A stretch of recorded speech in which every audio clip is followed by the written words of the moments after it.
Assalomu alaykum hurmatli kanalimiz obunachilari. Biz va'da berganimizdek Yusufjonni shaharga olib bordik. Uning o'zining aytishi bo'yicha hattoki rayon markaziga ham umuman bormagan ekan. Biz ham unga maktab liboslarini olib berish maqsadi va ham Dushanbe shahrini tomosha qildirish uchun olib bordik. Hozir o'sha videodan qisqacha sharhlarni berib o'tamiz azizlar. Biz ertalab soat 6 ga shaharga qarab yo'l oldik. Yusufjonni o'zim ota-onasidan ruxsat olib bordim. Mana hozir sizlarga taqdim etadigan videomiz o'sha Yusufjon va bizni Dushanbe shahriga qilgan sayohatimiz. Hozir mana Dushanbe shahriga keldik Yusuf bilan. Hozir bundan keyin bozorga boramiz. Bozorga borib Yusufjon uchun kerakli bo'lgan liboslarni xarid qilamiz. Hozir esa ozgina Yusufjonni mana shu shahar bilan tanishtirish maqsadida ko'chada aylanib yuribmiz. Yoqyaptimi shahar Dushanbe? Ha, nishonchi kelishing? Birinchi marta kelishim. Birinchi marta kelishlari ekan. Xudo xolasa hali ko'p kelamiz, ikkalamiz shahar aylangani. Hozir mana bu ko'cha sohili deydi. Sohili ko'chasi bu daryo Dushanbe daryosini sohilda joylashgan. Hozir biz Yusuf bilan Xudo xolasa shaharda aylanib chiqamiz.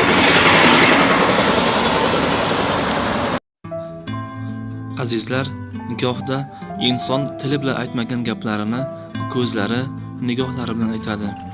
Balki shuning uchun ham Yusufjonning ko'zlari ba'zida ma'yus, yuzlari ba'zida so'lg'in holatda bo'lar. Biz bu ko'ngli o'ksik va ko'ngli yarim bolaning ko'nglini ko'tarish va uning kelajakka bo'lgan ishonchini, odamlarga bo'lgan ishonchini oshirish maqsadida unga qo'limizdan kelgancha yordam berishni niyat qildik. Uni hayotida ko'rmagan shaharni olib kelib ko'rsatishga va unga hayotning naqadar go'zal va qiziqarli ekanligini isbotlashga urindik. U avtobusda ketib borar ekan, ko'chadagi odamlar va har bir shahardagi obyektlarga havas va hayronlik bilan qarar edi. Chunki oddiy qishloq bolasi qishloqdan tashqarida hayotning naqadar jo'shqin va qiziqarli ekanligini hech qachon anglab yetmas edi. Shuning uchun ham biz Yusufjonni shaharga olib keldik va o'z ko'zlari bilan shaharning, hayotning naqadar go'zal va qiziqarli ekanligini anglab yetsin deya uni 2 kun davomida aylantirdik. Chunki u 2 kun davomida oilasining muammolaridan, yetishmovchiliklaridan biroz bo'lsa-da chalg'idi degan umiddamiz.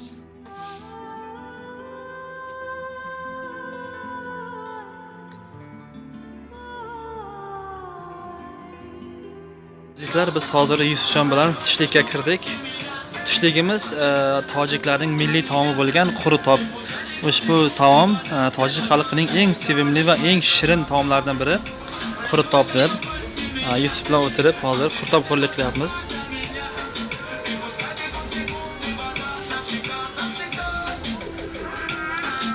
Quritob asosan qatiq, sariyog', pomidor, bodring, qalampirlar, ko'katlar va asosiysi patirdan bo'ladi. Yog'li patirdan juda ham shirin. Buni ayniqsa mana bunaqangi taxta tovuqlarda yesa juda ham mazali bo'ladi. Yoqimli ishtaha hammangizga. Yusufjon.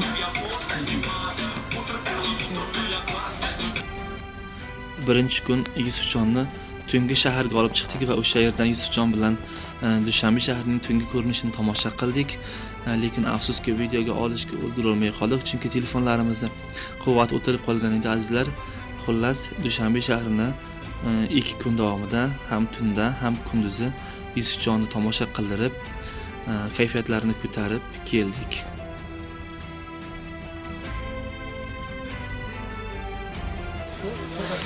Aziz musofirlar taqdiri kanali a'zolari, mana hozir biz Yusufjon bilan mana karvonda yuribmiz.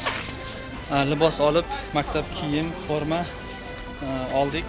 Xudo xolasa bugun uyga ketamiz.